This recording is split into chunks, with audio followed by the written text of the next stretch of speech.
Today we'll be taking a look at a possible female client for Paul Heyman, big Becky Lynch news, a Wyatt family reunion, and much more.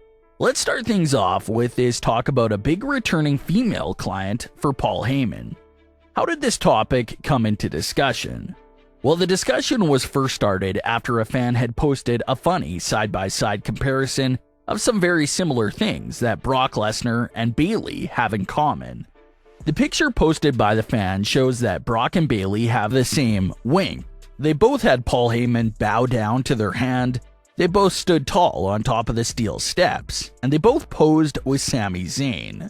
Another fan quoted that picture, tagging Bayley, and said, "I wouldn't mind seeing Bayley and Paul Heyman pairing."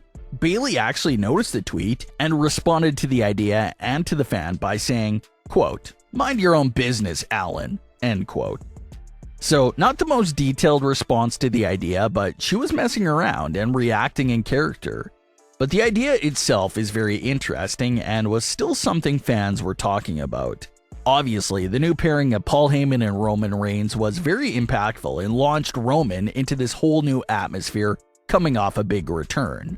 It was a shocking moment, an unexpected pairing, but you just look back at everything they accomplished in their year and a half together, and you can't help but be amazed. Now Paul Heyman has done it all when it comes to managing. He managed Curtis Axel, Cesaro, CM Punk, Brock Lesnar, Roman Reigns, and many more in recent years. But one thing Heyman still hasn't done is managing a dominant woman in WWE and lead her to a big championship run.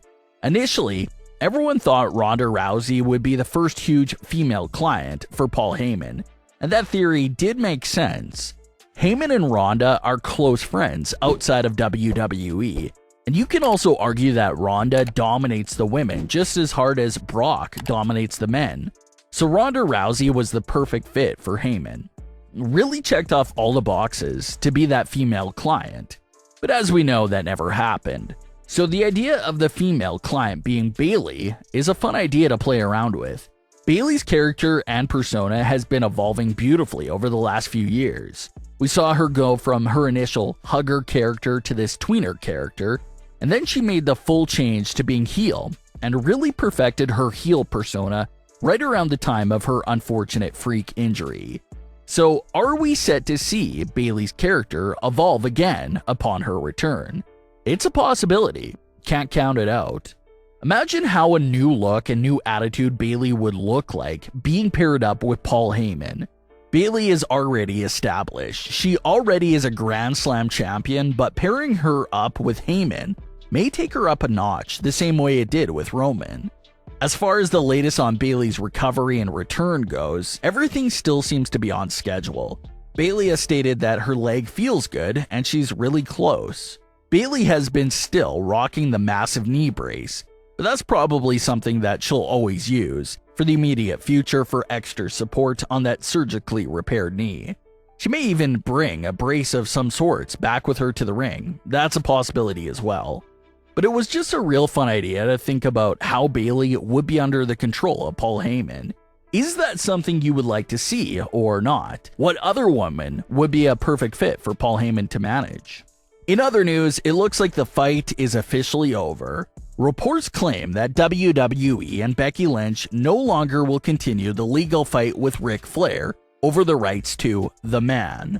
Becky's new Big Time Bex nickname will be Becky's one and only nickname going forward. WWE locked up the rights to that nickname and they officially own it now. They don't have to fight with anyone for that nickname. But as far as The Man Becky Lynch goes, it would appear that those days are over. We won't hear that nickname anymore, and she will be referred to as Big Time from now on. And it's not the worst thing in the world either. The Man was a special era for Becky Lynch's career. It obviously launched her into being a household name and brought her into superstardom.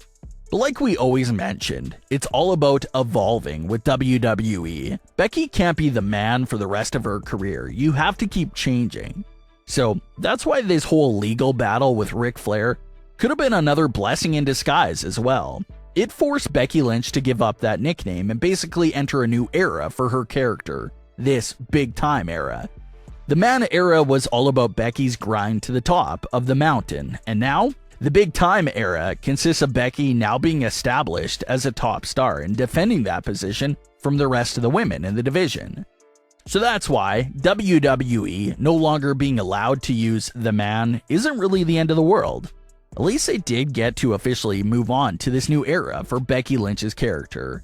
She is officially big time Bex going forward, and we'll see what WWE has in store for this new era of Becky Lynch's character.